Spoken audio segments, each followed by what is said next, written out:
तुम्हाला माहिती आहे का, तुमचं लग्न, तुमचा जोडीदार आणि तुमचं संपूर्ण वैवाहिक आयुष्य हे सगळं तुम्ही जन्म घेण्याआधीच ठरलेलं असू शकतं. हो, ऐकायला थोडं विचित्र वाटेल, पण प्राचीन धार्मिक ग्रंथामध्ये, विशेषतः गरुड पुराणामध्ये जीवन, मृत्यू, आत्मा आणि कर्म याबद्दल काही गूढ आणि खोल विचार मांडलेले आहेत, जे अनेकांना माहीत नसतात. आपण सगळे असं मानतो की लग्न हा एक योगायोग असतो. प्रेम झालं, परिस्थिती जुळली आणि लग्न झालं.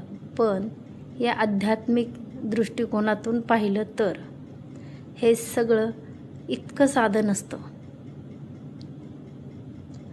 या विचारानुसार प्रत्येक आत्मा जेव्हा पृथ्वीवर जन्म घेण्यासाठी तयार होतो, तेव्हा तो आपल्या मागील जन्मातील कर्म, नाती आणि अपूर्ण गोष्टी सोबत घेऊन येतो आणि त्याच वेळी तो आपल्या आयुष्याचा एक आराखडा तयार करून येतो.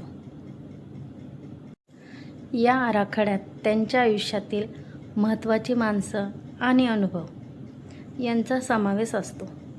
म्हणजेच कोण कोण त्यांच्या आयुष्यात येणार आहे आणि कोणासोबत त्यांचं नातं जुळणार आहे याची एक रूपरेषा आधीच ठरलेली असते.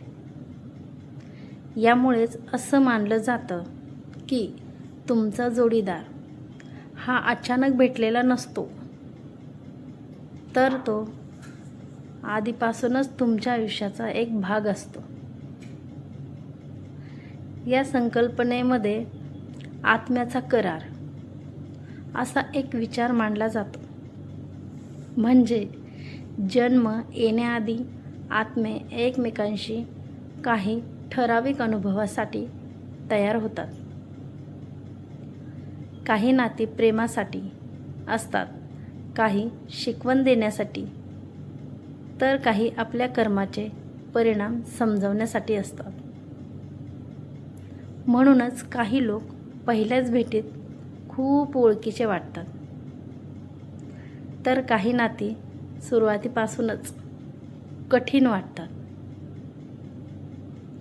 कधीकधी आपण पाहतो की काही लोकांचं वैवाहिक आयुष्य खूप म्हणजे खूप सुखी असतं, तर काहींचं सतत तणावाने भरलेलं असतं. या दृष्टिकोनातून पाहिलं तर प्रत्येक नात्यामागे एक वेगळा उद्देश असतो. तसंच काही विचारानुसार आपण ज्या कुटुंबात जन्म घेतो तेही आपल्या आत्म्याच्या प्रवासाचा भाग असतो. म्हणजेच आपले आई-वडील, नातेवाईक आणि जीवनसाथी हे सगळे काही प्रमाणात आधीपासून ठरलेल्या अनुभवाचा भाग असू शकतात. पण याचा अर्थ असा नाही की आपल्या हातात काहीच नाही. कारण या सगळ्या विचारामध्ये एक गोष्ट खूप महत्त्वाची मानली जाते आणि ती म्हणजे कर्म. माणूस आपल्या कृतींनी नात्यांना अधिक चांगलं बनवू शकतो. त्यामध्ये समजूतदारपणा, विश्वास आणि प्रेम वाढू शकतं. परिस्थिती काही प्रमाणात ठरलेली असू शकते, पण त्या परिस्थितीला आपण कसा प्रतिसाद देतो हे पूर्णपणे आपल्या हातात असतं.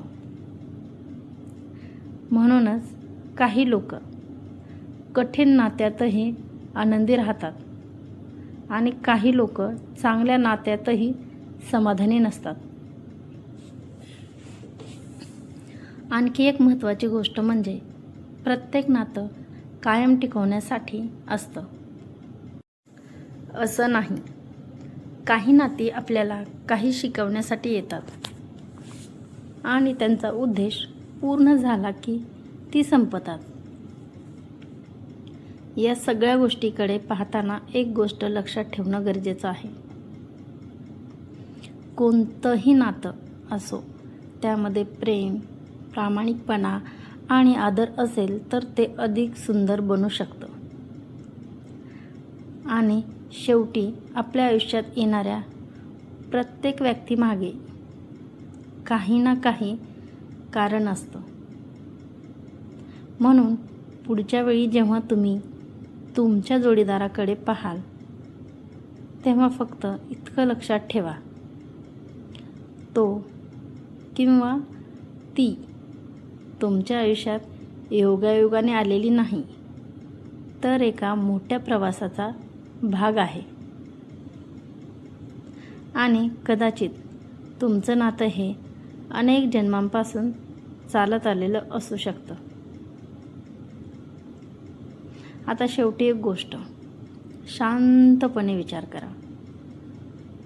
तुमच्या आयुष्यात जे लोक आले, जे अजूनही आहेत आणि जे निघून गेले, हे सगळं खरंच फक्त योगायोग होतं का? किंवा त्या सगळ्यामागे काहीतरी कारण होतं, काहीतरी शिकवण होती? कदाचित प्रत्येक नातं तुम्हाला काहीतरी शिकवण्यासाठीच आलं असेल. काहींनी तुम्हाला प्रेम दिलं,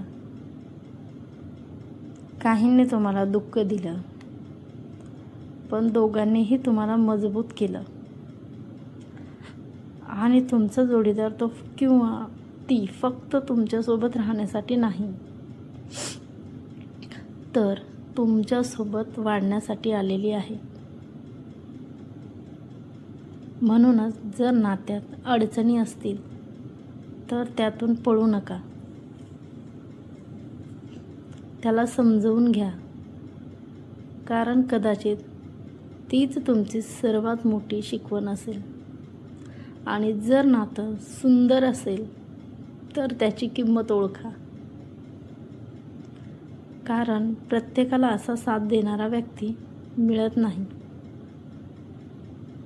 शेवटी नातं ठरलेलं असू शकतं, पण ते सुंदर बनवायचं की नाही हे पूर्णपणे तुमच्या हातात आहे.